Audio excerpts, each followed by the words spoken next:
Alejandría, ciudad de maravillas donde el oriente se encontraba con el occidente y el conocimiento y la riqueza del mundo convergían. Su faro, el faro, era un símbolo de poder.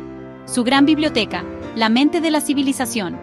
Aquí, Cleopatra nació, heredera de un reino donde el intelecto y la ambición gobernaban y el destino de los imperios se decidía. La dinastía tolemaica, una vez gloriosa, ahora estaba fracturada por la traición y el derramamiento de sangre. Cleopatra, forjada en este crisol, aprendió que la supervivencia significaba ser más astuta incluso que su propia familia. Rodeada de enemigos, sabía que el futuro de Egipto exigía una gobernante astuta y visionaria. Julio César llegó a Egipto atraído por la guerra y la ambición. Cleopatra vio su oportunidad. Su alianza, sellada con intriga y estrategia, le devolvió el trono y produjo un hijo, Cesarión, símbolo de un nuevo orden mundial. Con el poder de Roma detrás de ella, el reinado de Cleopatra estaba seguro, al menos por ahora. El asesinato de César sumió al mundo en el caos. Roma se fracturó y surgieron nuevos poderes.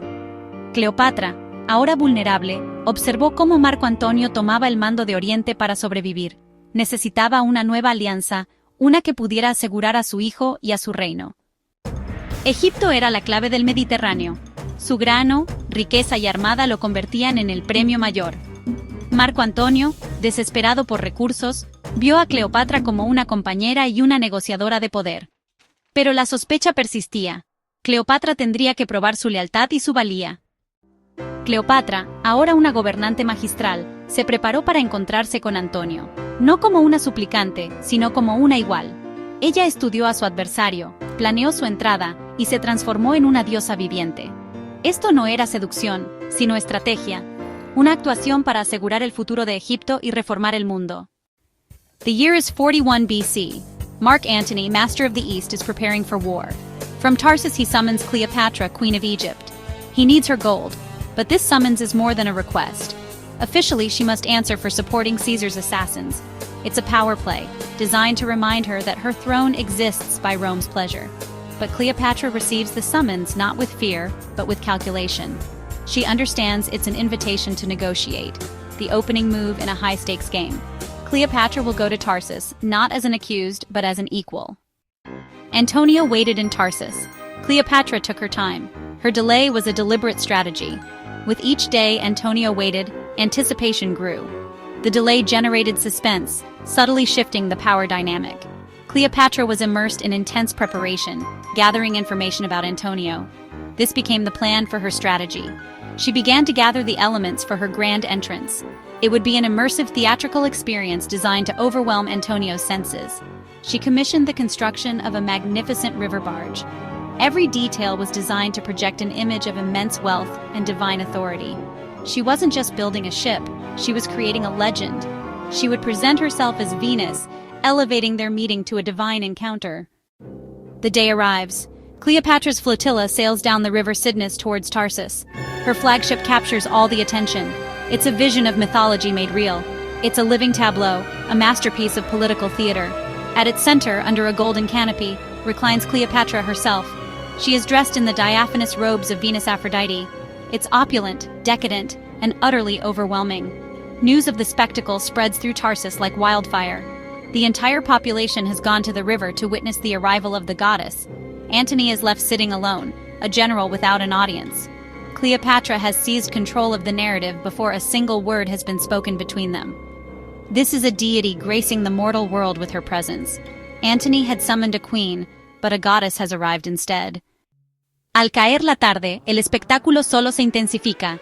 Miles de lámparas y antorchas se encienden a bordo de la barcaza. Sus luces se reflejan en el casco dorado y los remos plateados, convirtiendo la nave en una constelación flotante. Toda la escena está bañada por un brillo mágico y de otro mundo. Cleopatra, aún disfrazada de Venus, envía un mensaje a Antonio.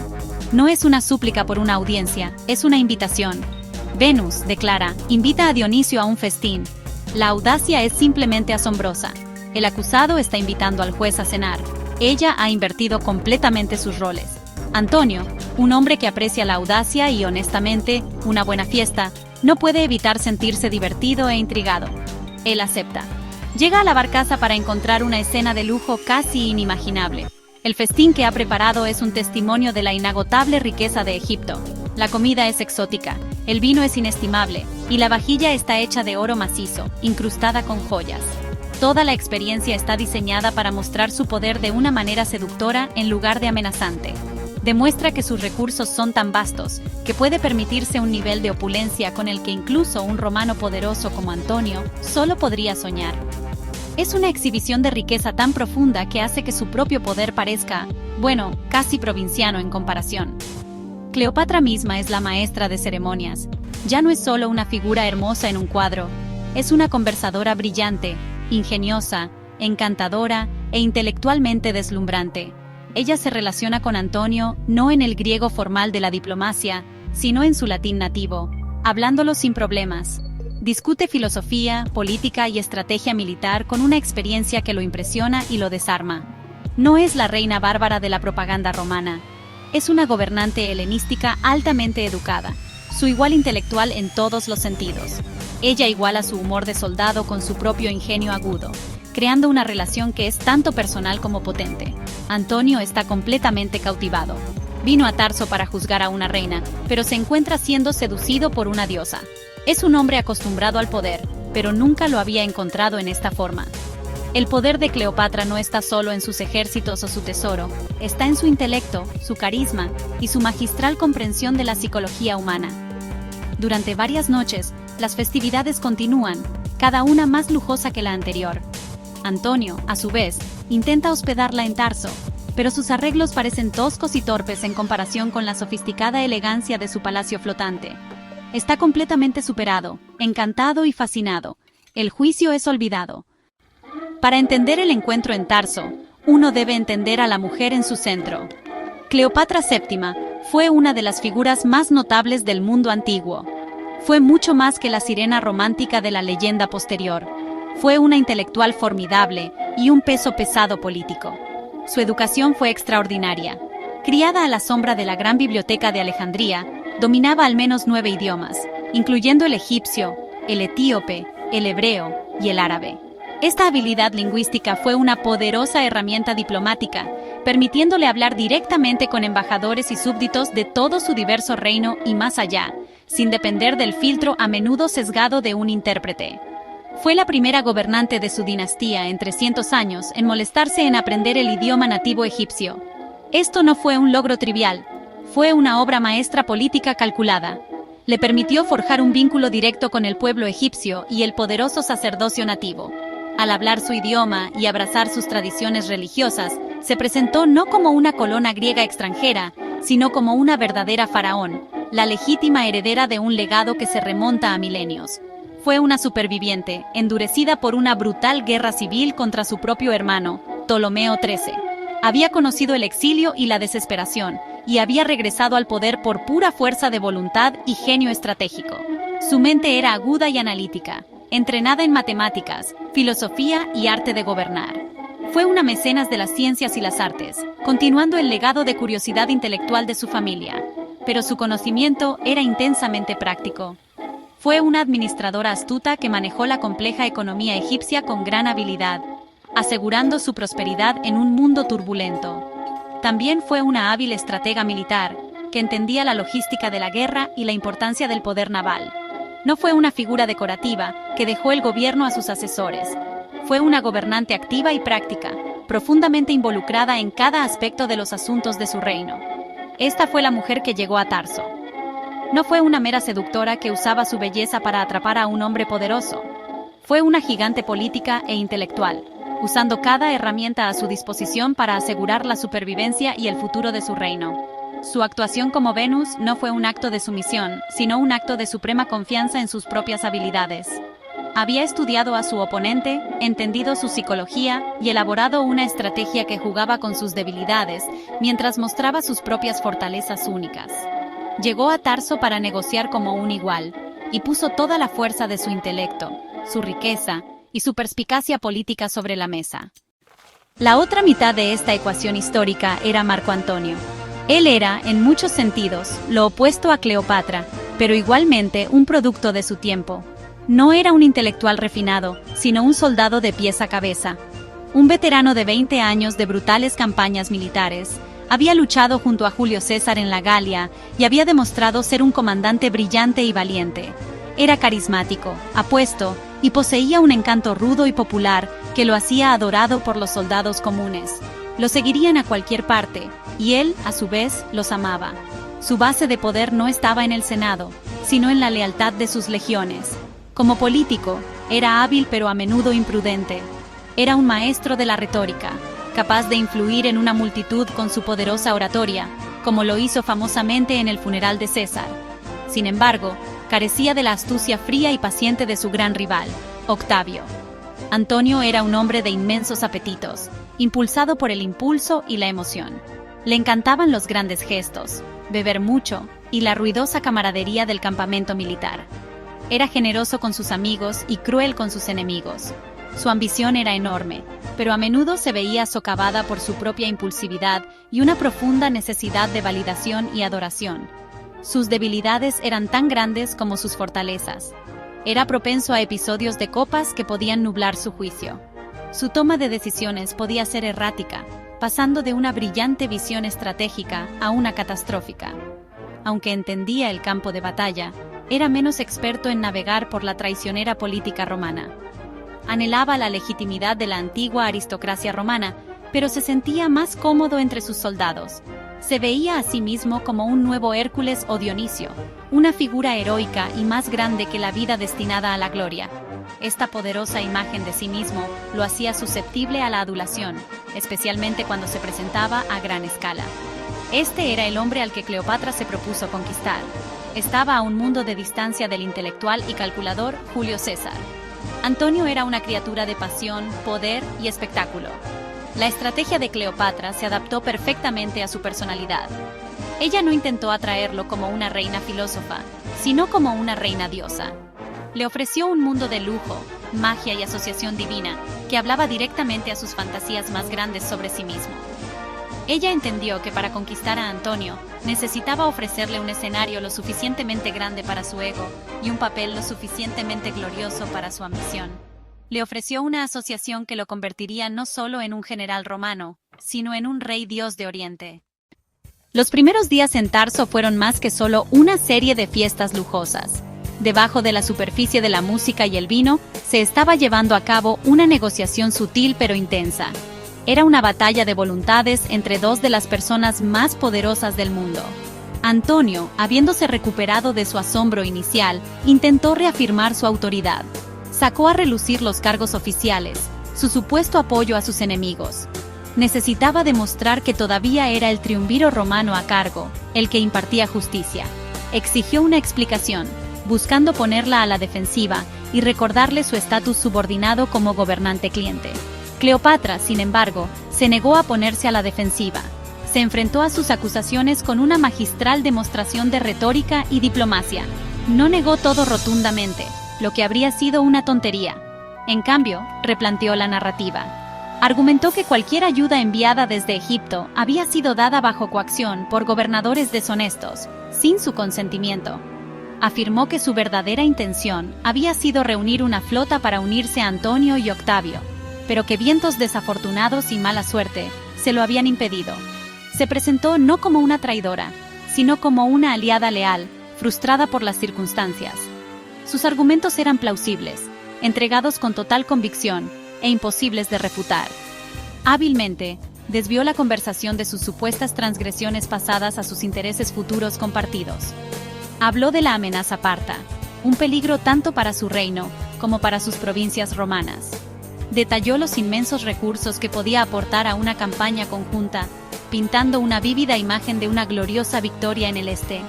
No estaba pidiendo un perdón, estaba proponiendo una asociación. Dejó en claro que su riqueza no era algo que él pudiera simplemente tomar por la fuerza, sino un activo estratégico que ella ofrecería voluntariamente a un verdadero aliado. Esto transformó la dinámica de un interrogatorio en una sesión de planificación estratégica. Antonio se encontró superado. Era un general, acostumbrado a dar órdenes directas y recibir obediencia. No estaba preparado para una negociación con alguien de la agilidad intelectual de Cleopatra. Ella refutó cada uno de sus puntos, anticipó cada uno de sus movimientos, y consistentemente dirigió la conversación hacia sus propios objetivos. Se dio cuenta de que ella no era solo una fuente de fondos, sino una mente política brillante, una estratega cuyo consejo sería invaluable para gobernar el complejo Oriente. Vio que una alianza con ella era infinitamente más valiosa que una simple subyugación de su reino. Los cargos fueron discretamente retirados. La batalla de voluntades había terminado y Cleopatra había ganado. Con las maniobras políticas ya terminadas, la relación entre Antonio y Cleopatra, se hizo mucho más profunda. Lo que empezó como un encuentro estratégico se convirtió en una verdadera sociedad. Antonio decidió pasar el invierno del 41 al 40 a.C. con Cleopatra en Alejandría. Puso sus preparativos militares y la siguió de vuelta a su capital. Allí, fue presentado a un mundo de lujo, cultura y sofisticación, sin igual que, honestamente, hacía que Roma pareciera burda y provinciana en comparación. Fue bienvenido al corazón de su poder, viendo de primera mano la eficiencia de su administración y la inmensidad de sus recursos. La alianza ya no era solo una idea abstracta. De hecho, se estaba convirtiendo en una realidad. En Alejandría, formaron un famoso club social al que llamaron los Vivientes Inimitables. Era una sociedad exclusiva dedicada a una vida de placer, banquetes y elaborados entretenimientos. Caminaban por las calles de la ciudad por la noche disfrazados, gastando bromas a los ciudadanos. En la superficie, todo parecía una decadencia frívola. Pero, debajo de la juerga, se estaba forjando un poderoso vínculo. Pasaban incontables horas juntos, conociendo sus mentes, construyendo un nivel de confianza e intimidad que iba mucho más allá de una alianza política típica. Antonio, el general romano, se estaba integrando profundamente en el mundo helenístico de la corte ptolemaica. Este período fue crucial para cimentar su unión política y personal. Antonio vio en Cleopatra una compañera que entendía el poder en todas sus formas, militar, económica y cultural. Cleopatra, a su vez, vio en Antonio el poder militar que necesitaba para garantizar la seguridad de su reino y el futuro de su hijo Cesarión. Sus habilidades eran perfectamente complementarias. Él era la espada, ella era la mente y el tesoro. Juntos representaban un nuevo tipo de poder, una fusión de la fuerza militar romana y la riqueza y legitimidad egipcias. Comenzaron a planear un futuro juntos, un futuro en el que gobernarían conjuntamente un vasto imperio oriental. El invierno en Alejandría sentó las bases para todo lo que estaba por venir. Fue aquí donde su asociación estratégica se convirtió en un profundo compromiso personal. Fue aquí donde el sueño de un nuevo orden mundial, centrado no en Roma sino en Alejandría, comenzó a tomar forma. Las legiones de Antonio y el oro de Cleopatra estaban ahora unidos en una causa común. El encuentro en Tarso, que comenzó como una convocatoria romana, había concluido con la creación de la alianza más poderosa del mundo antiguo. Fue una asociación que florecería durante una década, produciendo hijos y conquistando reinos. La unión de Marco Antonio y Cleopatra fue mucho más que un romance célebre o un simple matrimonio por conveniencia. Fue, en verdad, la piedra angular de un colosal proyecto geopolítico. Su matrimonio formal en el año 37 a.C., realizado según los ritos egipcios, fue una declaración política deliberada. Para Antonio, era una forma de legitimar su gobierno sobre los vastos territorios orientales que controlaba. Al casarse con la última faraona de Egipto, injertó su autoridad militar romana en el antiguo y divino linaje de los Ptolomeos. Esto le dio una forma de legitimidad en Oriente que ningún otro general romano podía reclamar. Ya no era solo un procónsul de Roma, era un rey, un consorte de una reina que era considerada una diosa viviente. Para Cleopatra, el matrimonio fue la culminación del trabajo de su vida. Aseguró el futuro de su dinastía y la independencia de su reino. Con Antonio como su esposo y corregente, Egipto ya no era un estado cliente vulnerable que se encogía bajo la sombra de Roma. Era el corazón de un nuevo y poderoso imperio oriental. La alianza le proporcionó el escudo definitivo, la lealtad inquebrantable de las mejores legiones de Roma. La elevó de una monarca regional a una potencia mundial, una emperatriz en todo, menos en el nombre. Sus hijos con Antonio no eran solo herederos de Egipto, sino de un vasto dominio que se extendía desde los desiertos de Libia hasta las montañas de Armenia, desafiando la supremacía de Roma. Su ambición compartida era crear una alternativa estable, próspera y poderosa a la caótica y depredadora política de la República Romana tardía. Imaginaron un imperio sincrético que fusionaría lo mejor de los mundos helenístico, egipcio y romano. Esta nueva entidad sería administrada desde Alejandría, una ciudad que superaba con creces a Roma en riqueza, cultura y vitalidad intelectual. Fue un desafío directo al creciente poder del rival de Antonio en Occidente, Octavio. No estaban simplemente creando un feudo personal, estaban intentando cambiar todo el eje del mundo mediterráneo del Tíber al Nilo, creando un nuevo centro de gravedad para la civilización misma. Esto no fue un complot secreto tramado en las sombras, sino una empresa grandiosa y pública. Antonio, con el inmenso apoyo financiero de Cleopatra, comenzó a reorganizar todo el Mediterráneo oriental. Resolvió disputas entre reyes clientes, estableció nuevas alianzas y consolidó territorios bajo su control directo o indirecto. Actuó no como un gobernador romano temporal, sino como un soberano permanente, sentando las bases administrativas y políticas para una estructura imperial duradera. El matrimonio fue el sello oficial de esta nueva realidad, una declaración de que Oriente ahora tenía su propio centro de poder, independiente de la voluntad del Senado y el pueblo romano. El nuevo imperio de Antonio y Cleopatra fue, sabes, realmente caracterizado por una notable y deliberada fusión de tradiciones culturales.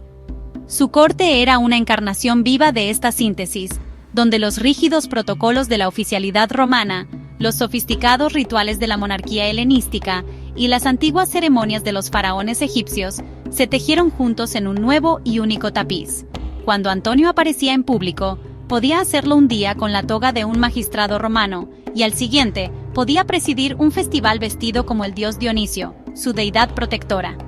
Esta fluidez cultural era una poderosa herramienta política, permitiéndoles atraer a las diversas poblaciones bajo su dominio de una manera que era tanto familiar como asombrosa. Cleopatra era la maestra de esta presentación sincrética. Ella se había identificado durante mucho tiempo con la diosa Isis, una deidad cuyo culto era popular no solo en Egipto sino en todo el Mediterráneo, incluso en la propia Roma. Ahora, ella aparecía junto a Antonio en ceremonias públicas donde él era explícitamente identificado como Dionisio. Su emparejamiento divino como Isis y Dionisio era una poderosa pieza de propaganda teológica, creando una pareja real divina que trascendía cualquier cultura. Celebraban fastuosos festivales públicos que combinaban elementos de los triunfos romanos con las opulentas procesiones de la corte tolemaica, creando espectáculos de poder que dejaban a sus súbditos y a sus enemigos sin aliento de asombro. Esta mezcla de tradiciones se extendía más allá de la mera ceremonia y hacia el tejido mismo de su administración.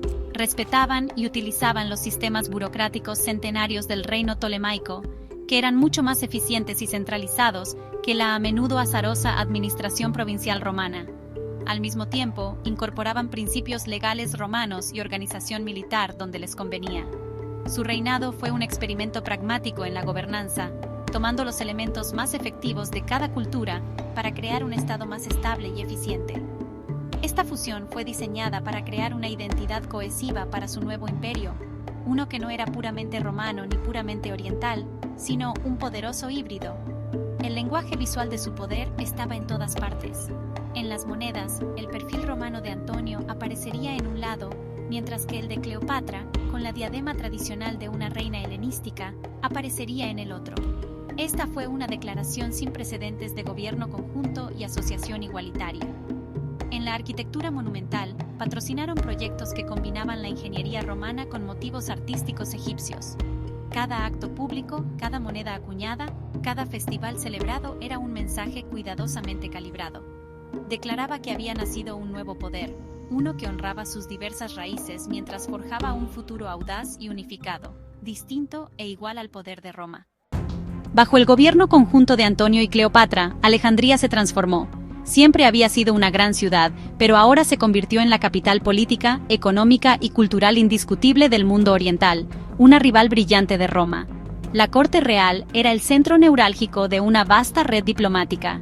Embajadores y enviados de tierras lejanas y exóticas acudían en masa a la ciudad, pasando por alto a Roma por completo. Representantes del poderoso imperio parto, comerciantes de la India, jefes de Arabia y príncipes de Etiopía podían verse en los grandes salones del Palacio Ptolemaico, buscando alianzas y acuerdos comerciales no con el Senado romano, sino con Antonio y Cleopatra. La ciudad se convirtió en un centro de intriga y de inteligencia internacional. Espías de Roma se mezclaban con diplomáticos de los confines del mundo conocido, todos tratando de entender las ambiciones de esta nueva pareja poderosa.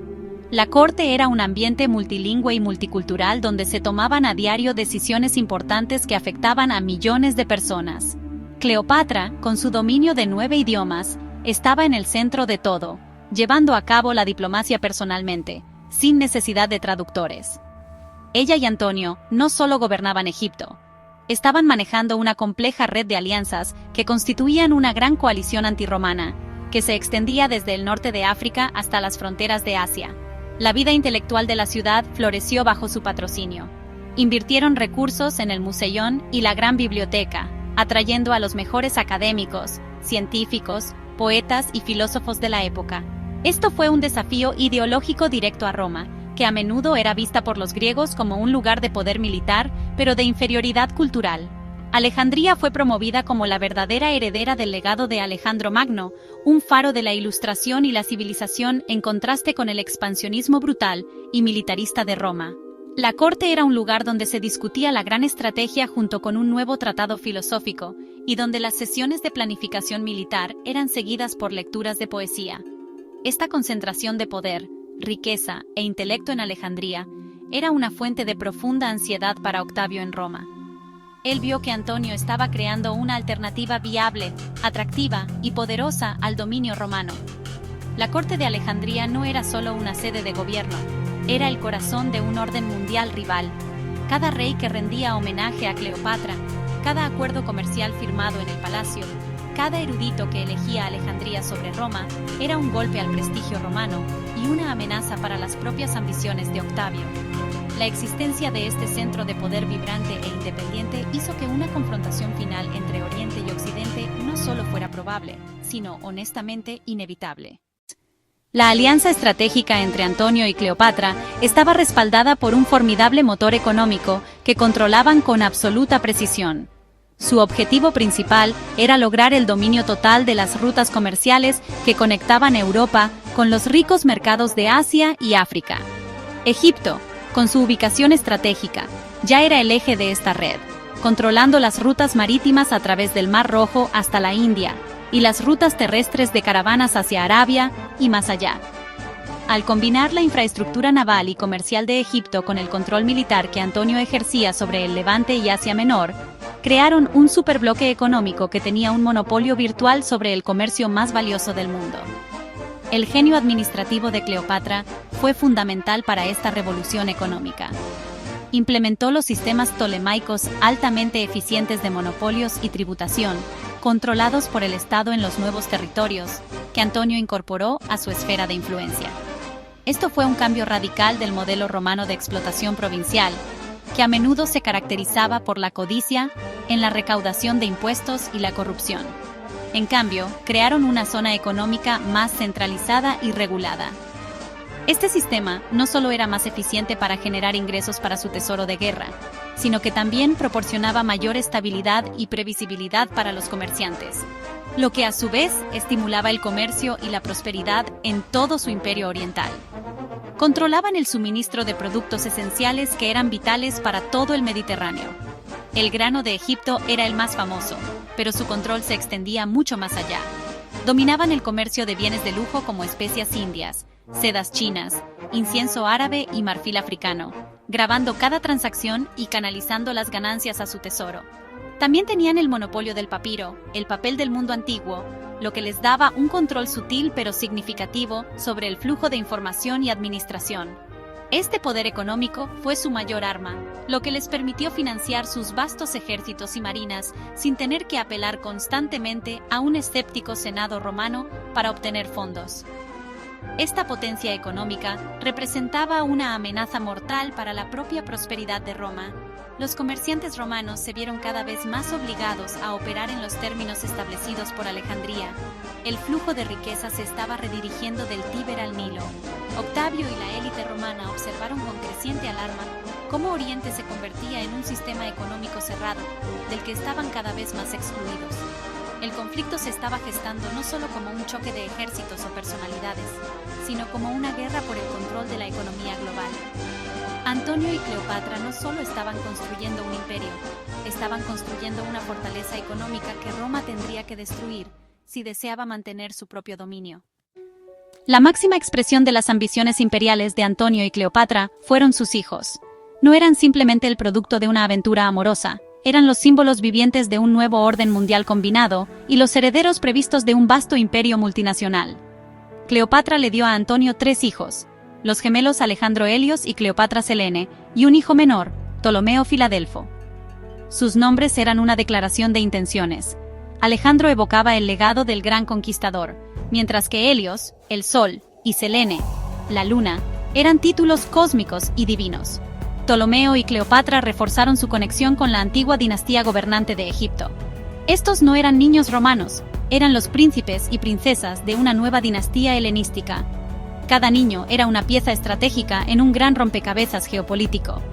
Estaban destinados a gobernar partes específicas del imperio que sus padres estaban construyendo. Alejandro Helios estaba destinado a la frontera oriental. Sería el futuro rey de Armenia, Media y las vastas tierras aún no conquistadas más allá, simbolizando la expansión hacia el este del imperio y su desafío al imperio parto. Su dominio representaba el futuro, un vasto territorio que se incorporaría a su nuevo orden mundial.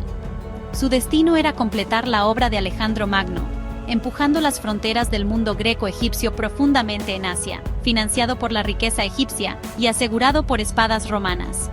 Cleopatra Selene, su hija, recibió un dominio crucial al oeste.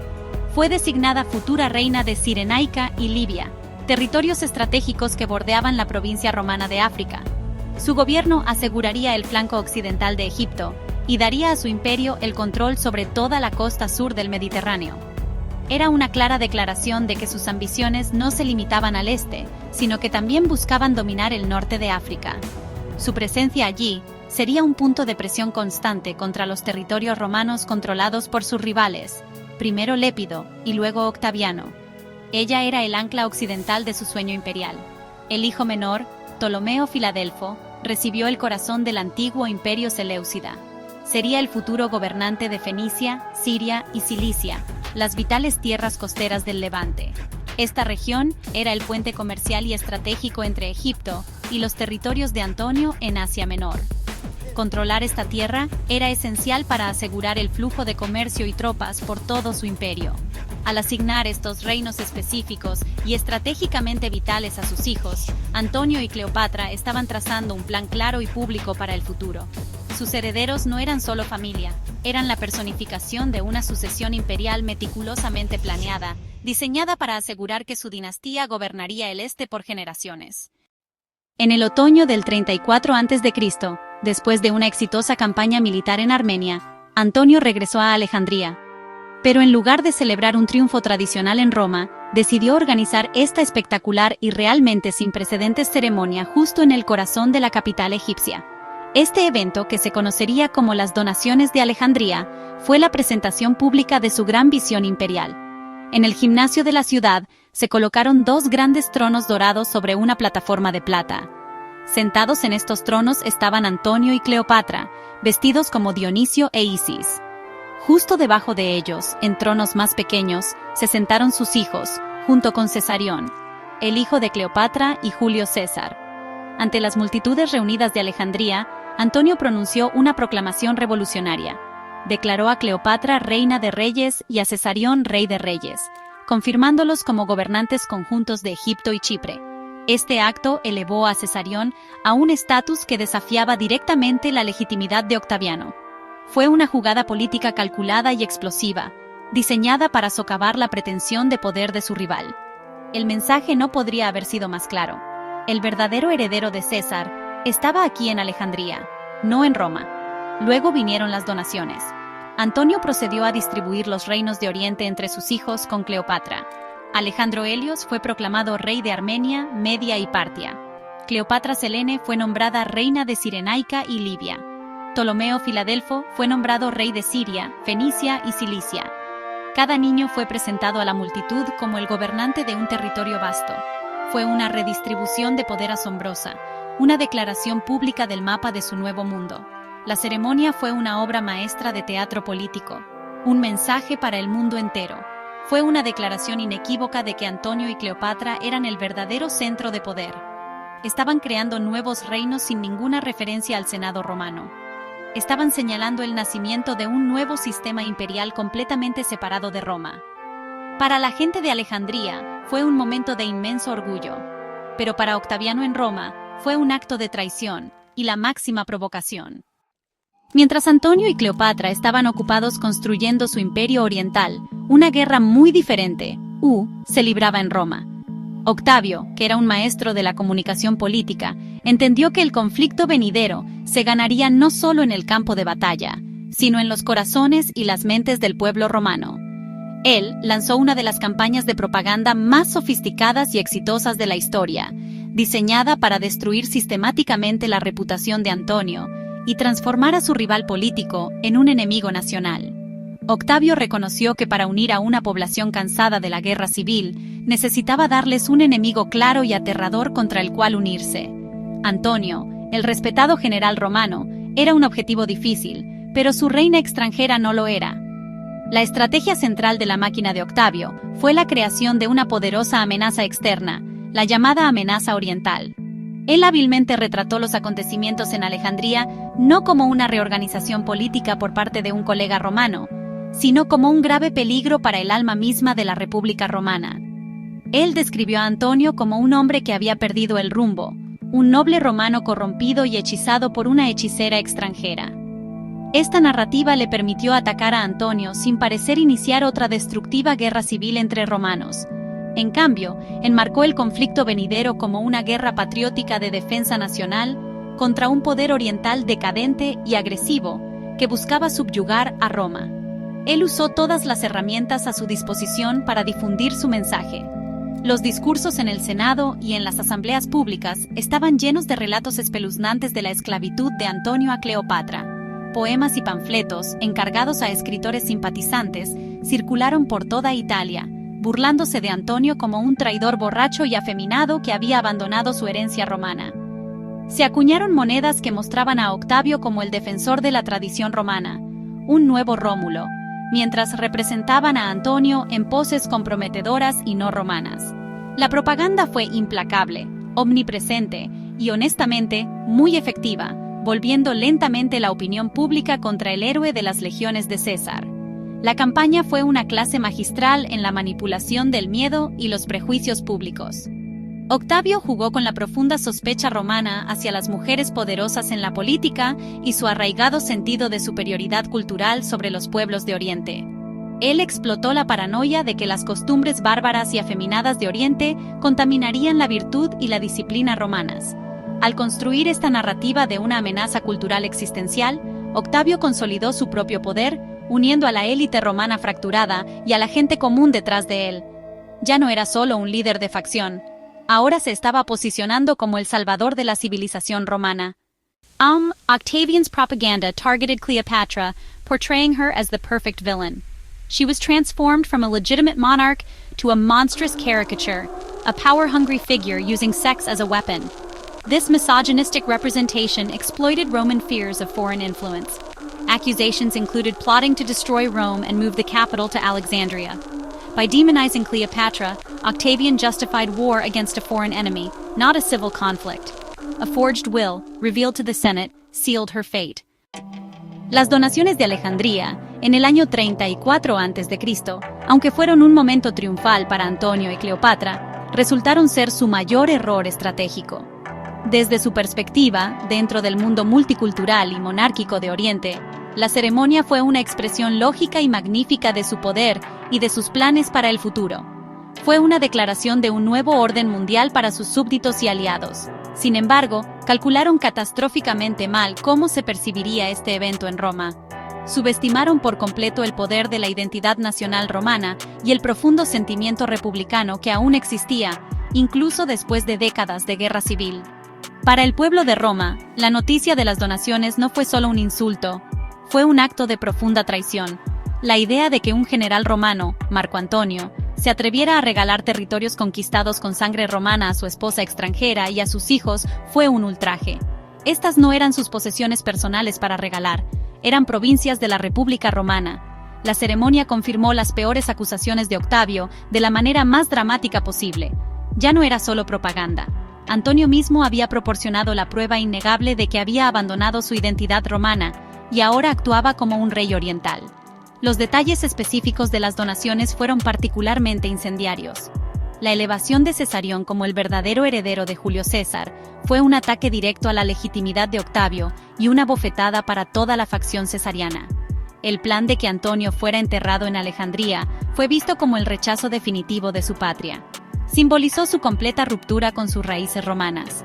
La indignación en Roma no fue fabricada por Octavio, fue genuina y generalizada, sentida desde los niveles más altos del Senado hasta la gente común en las calles. Antonio había cruzado una línea de la que no había retorno. Este único evento le dio a Octavio el pretexto perfecto para la guerra. Ahora podía argumentar de manera creíble que Antonio ya no era un romano, sino un enemigo del Estado. Tenía la cobertura política que necesitaba para reunir apoyo, levantar ejércitos y exigir una confrontación final. Las donaciones de Alejandría unieron a la sociedad romana contra la poderosa pareja oriental. Transformaron una rivalidad política en un choque de civilizaciones. Antonio y Cleopatra, en su momento más grandioso, habían cometido su error más fatal. Habían intentado proyectar fuerza y confianza, pero en cambio, habían encendido una tormenta de furia patriótica que finalmente los consumiría. The donaciones de Alejandría marked the point of no return. The fragile peace shattered. In Rome, Octavian consolidated his power. The stage was set for a final duel. Octavian declared war on Cleopatra, framing it as a foreign war. The years leading to the battle at Actium were a period of escalating tension. Both sides prepared for an inevitable conflict. The Mediterranean world held its breath as the two halves of the empire prepared for war. The stakes could not have been higher. It was a winner-takes-all conflict. Los años entre el 34 y el 31 a.C. fueron un periodo de tensión intensa y creciente, una guerra fría que se estaba calentando rápidamente. La gran visión imperial desvelada en las donaciones de Alejandría había marcado un punto sin retorno. Para Antonio y Cleopatra, era el amanecer de una nueva era. Para Octaviano y Roma, fue un acto de secesión y traición. La posibilidad de un acuerdo negociado se había evaporado. Cada envío diplomático era ahora un ultimátum, cada mensaje una amenaza apenas velada. La maquinaria política finalmente se detuvo. El lenguaje de la diplomacia fue reemplazado por el afilado de espadas. Los dos imperios pasaron 3 años en una frenética carrera armamentista, una movilización masiva a una escala nunca antes vista en el mundo. En Oriente, Antonio y Cleopatra consolidaron su poder, reuniendo un vasto ejército multiétnico. 19 de las mejores legiones de Roma formaron el núcleo de esta fuerza, complementadas por tropas auxiliares de Grecia, Asia Menor y el Levante. Su tesoro combinado les permitió construir una flota colosal y asegurar la lealtad de reyes clientes, desde Armenia hasta Judea. Su cuartel general en Éfeso, y más tarde en Grecia, se convirtió en el epicentro de una nueva superpotencia oriental. Mientras tanto, en Occidente, Octaviano demostró ser un maestro de la movilización, aprovechando el furor patriótico que había avivado. Presentó el conflicto como un deber sagrado para defender la tradición romana. Obtuvo juramentos de lealtad de cada ciudad y provincia, unificando una sociedad fracturada detrás de una causa común. Levantó un ejército formidable, de igual tamaño que el de Antonio, y una armada de buques más ligeros bajo el mando de Marco Vipsanio Agripa. Toda la producción de Occidente fue aprovechada para el esfuerzo bélico. Esto fue más que una guerra entre dos hombres. Fue una disputa fundamental sobre el futuro de la civilización. Un choque entre dos visiones de imperio en competencia. Por un lado estaba el ideal romano, un imperio centralizado gobernado desde el Tíber. Por el otro lado estaba el modelo helenístico, un imperio multicultural gobernado desde Alejandría. Los intereses económicos eran igual de altos, una batalla por el control de las rutas comerciales más lucrativas del mundo. El diálogo se había vuelto imposible porque sus dos mundos ya no podían coexistir. Uno tenía que caer. In 32 BC, Octavian executed a political maneuver. Of legal and propagandistic genius, declaring war on Mark Antony would have been politically dangerous, so he declared war on Cleopatra. This was a masterstroke. Legally, Cleopatra was a foreign monarch, and war against her was a just war. This allowed Octavian to gain the full support of the Roman state. The declaration ceremony was steeped in ancient ritual. Octavian, acting as a representative of the Roman people, went to the Temple of Bellona, the goddess of war, and formally declared war on the Queen of Egypt. This placed Antony in an impossible position, and the terms of the conflict were set by his rival. The war would be remembered as the war against Cleopatra. In 31 BC, the two most powerful armies on Earth converged on the coast of Greece. Antony and Cleopatra based their operations in Actium, seeking to use naval superiority and a vast army. Their fleet blocked the Gulf, while legions fortified the area. Octavian and Agrippa responded by blockading Antony's fleet. Cutting off supplies, the hunter became the hunted. Disease spread, supplies dwindled, and morale plummeted. Allies defected, and Antony faced a choice: escape or risk a naval battle. Cleopatra advocated retreat to Egypt to regroup, but Antony's commanders wanted a land battle. Divided, Antony made a fateful decision. They would fight at sea. On September 2nd, 31 BC, the massive fleet of Antony and Cleopatra faced Octavian's blockade force. The ensuing battle was a pivotal moment, altering Western civilization for millennia. It concluded a century of Roman civil wars, and determined whether a Roman emperor in the West or a divine monarchy in the East would prevail. Antony's fleet was a terrifying display of power.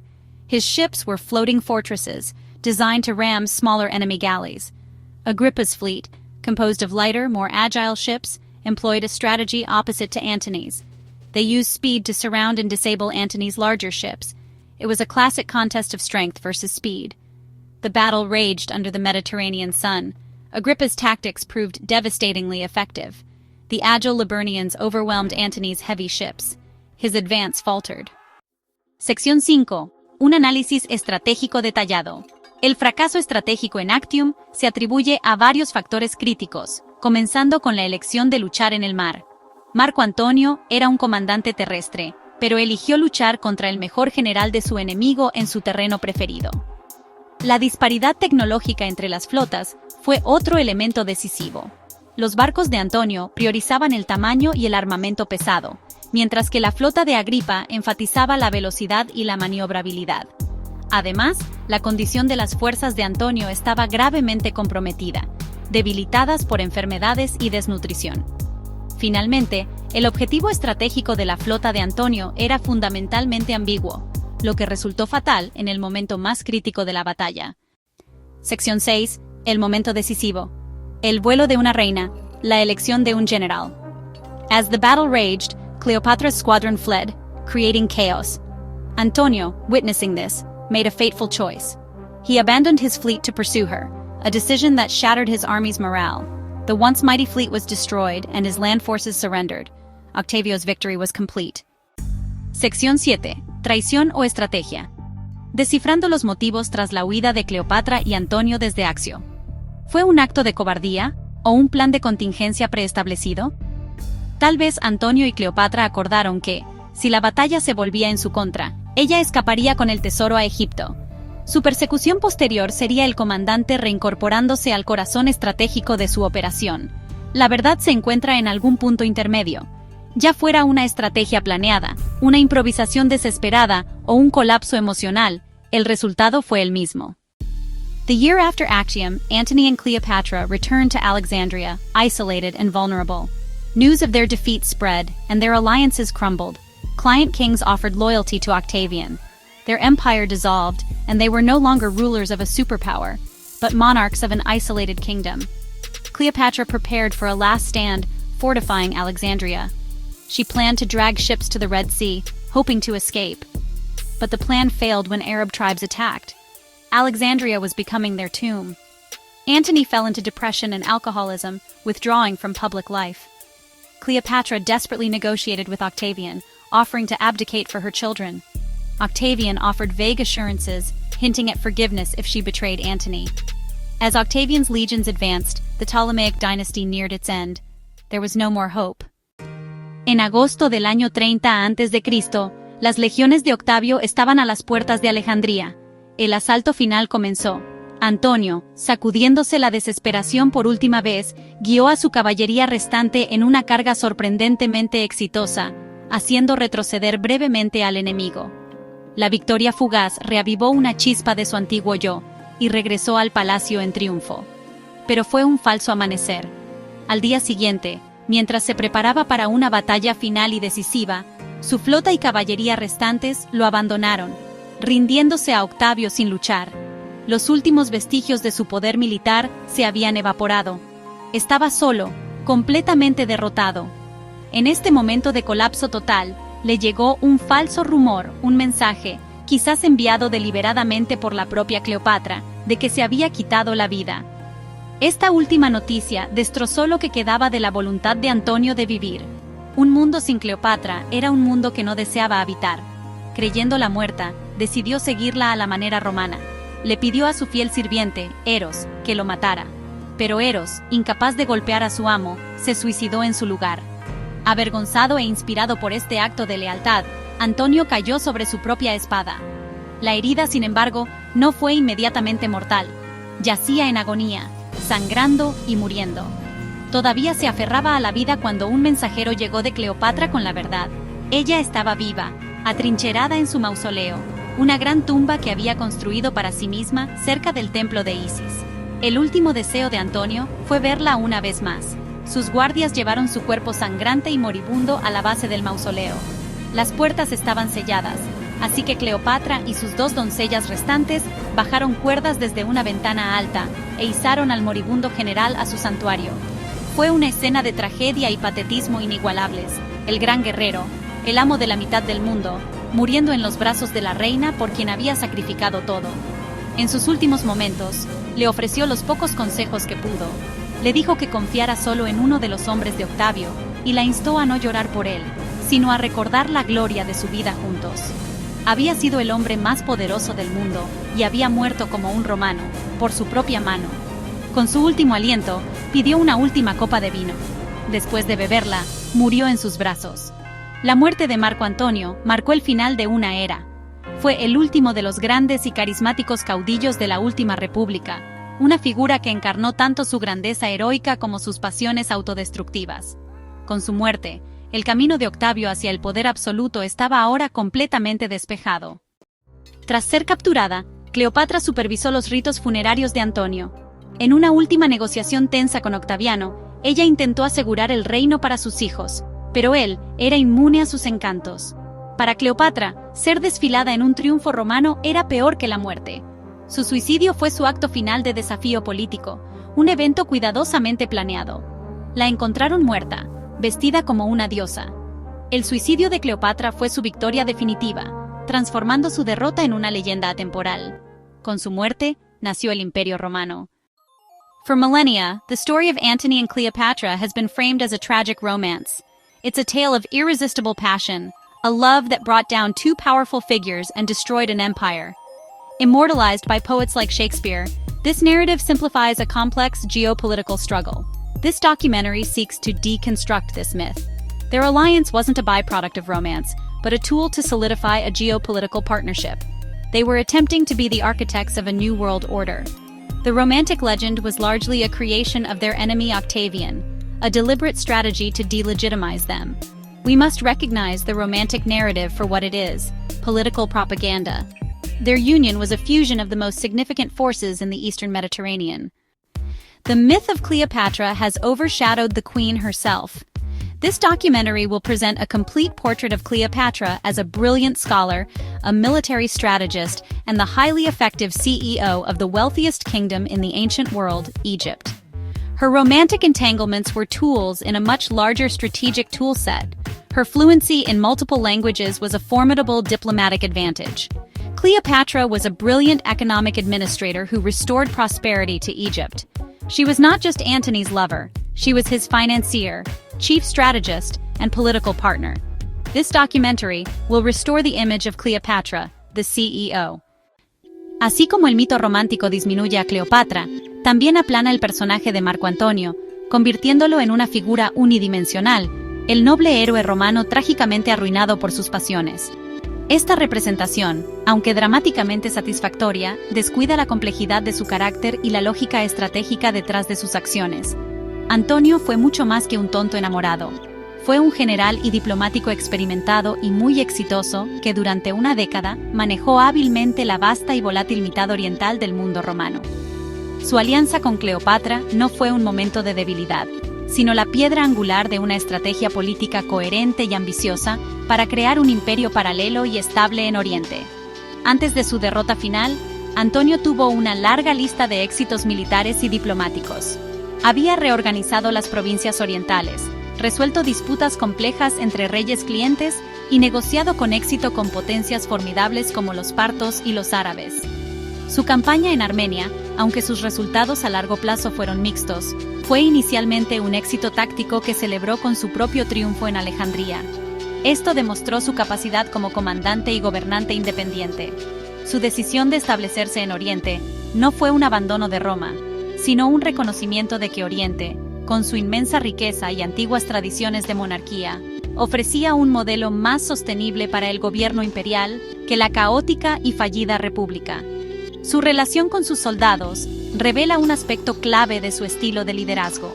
La lealtad inquebrantable de 19 de las mejores legiones de Roma que lo siguieron a Egipto y lucharon por él en Accio no puede ser ignorada.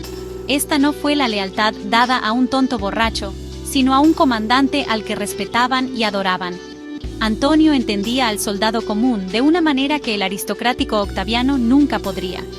Cultivó la imagen de un líder carismático y accesible que compartía sus dificultades y los recompensaba generosamente. Este vínculo fue una fuente importante de su poder y un testimonio de sus habilidades como líder de hombres, habilidades que conservó casi hasta el final. La transformación de Antonio de general romano a faraón consorte helenístico fue un proceso gradual y estratégico. Vio que el futuro del gobierno imperial residía en el modelo de monarquía divina practicado por los sucesores de Alejandro Magno. Ofrecía estabilidad y una clara línea de sucesión de la que carecía el sistema romano. Al adoptar las costumbres locales, no estaba abandonando su ambición, estaba adaptando sus métodos a las realidades políticas del mundo que buscaba gobernar. Su fracaso final no fue un fracaso de pasión, sino un error de cálculo estratégico. Él y Cleopatra subestimaron el poder de la identidad nacional romana y el genio implacable de la propaganda de Octaviano, un error que les costó su imperio y sus vidas. Sección 4. El choque de civilizaciones. República versus monarquía divina. The war between Octavian and the alliance of Antony and Cleopatra was a clash of civilizations, a conflict between two different models of government and society. Octavian championed the Roman Republic, while Antony and Cleopatra represented the Hellenistic tradition of divine monarchy. The Battle of Actium was the final collision of these two worldviews. Ultimately, the conflict was a struggle to define the future of imperial government. Octavian's victory ensured that the Roman model prevailed, shaping the history of Western civilization. Sección 6. La psicología del poder absoluto. The story of Antony and Cleopatra is a study of leadership and the corrupting influence of absolute power. This explores how extreme power can distort reality, fostering invincibility. Their failures were a tragedy of pride born from limitless authority. Isolation is a symptom of absolute power. Leaders become susceptible to catastrophic errors. History warns how power can detach leaders from reality, making them vulnerable to arrogance and despair. Antonio y Cleopatra nos brindan un análisis de la toma de decisiones bajo presión. Las decisiones tomadas en el calor del momento, a menudo con información imperfecta, tuvieron consecuencias que resonarían por milenios. El estudio de sus últimos años revela cómo la presión del tiempo, la inteligencia incompleta y el peso de la responsabilidad puede llevar a errores fatales. Consideremos la decisión de luchar en Accio, tomada bajo inmensa coacción. Demuestra un fracaso de liderazgo en una crisis, la incapacidad de establecer un objetivo claro. Finalmente, el peso de la responsabilidad personal puede ser abrumador. Este acto sirve como una ilustración atemporal de cómo los líderes humanos lidian con elecciones imposibles. With the death of Antony and Cleopatra, Octavian was the undisputed lord of the Mediterranean. He annexed Egypt, its wealth flowing into his treasury, stabilizing the Roman economy. The victory at Actium marked the foundation of a new political order. Octavian restored the Republic, while consolidating power. In 27 BC, the Senate granted him the title of Augustus. The Roman Republic was dead, and the Roman Empire was born. Augustus established that there would be no rival dynasties. The Ptolemaic dynasty was erased, ensuring Rome's singular supremacy. La victoria de Augusto inició la Pax Romana, la famosa paz romana. Durante los siguientes 2 siglos, el mundo mediterráneo disfrutaría de un periodo de relativa estabilidad, prosperidad y cohesión cultural sin precedentes en la historia humana. Sin embargo, esta paz tuvo un costo significativo. Fue una estabilidad construida sobre las ruinas de otras culturas. Marcó el final definitivo de la edad helenística. Su caída representó una profunda pérdida de diversidad cultural. Promovió una cultura más homogénea. El mundo se volvió más seguro, pero quizás también más pequeño. Pero también fue el fin de un periodo creativo y dinámico de la historia humana, y en cierto modo más rica, de lo que el mundo podría ser. Tras su victoria, Augusto y sus sucesores se embarcaron en una campaña sistemática para controlar la narrativa histórica, un proceso que los romanos llamaban la condena de la memoria. Esto no era meramente celebrar una victoria, se trataba de borrar la legitimidad de los vencidos y asegurar que su visión alternativa para el mundo fuera olvidada o recordada solo como una aberración monstruosa. El nombre de Marco Antonio fue borrado de los monumentos públicos, sus estatuas fueron derribadas, su cumpleaños fue declarado un día de mal agüero. Debía ser recordado no como el brillante general y compañero de César, sino como un traidor deshonrado que había abandonado su país por una reina extranjera. Cleopatra recibió un trato aún más severo. En Egipto, las autoridades romanas desfiguraron sus imágenes en los templos, intentando borrarla del sagrado registro faraónico. En Roma, la propaganda que había sido tan efectiva durante la guerra se solidificó en la historia oficial. Historiadores y poetas, a menudo bajo patrocinio imperial, cimentaron su imagen como el monstruo fatal, la reina oriental lujuriosa y decadente, que representaba todo lo que era antirromano. Este calculado asesinato de carácter fue crucial para la legitimidad del nuevo imperio.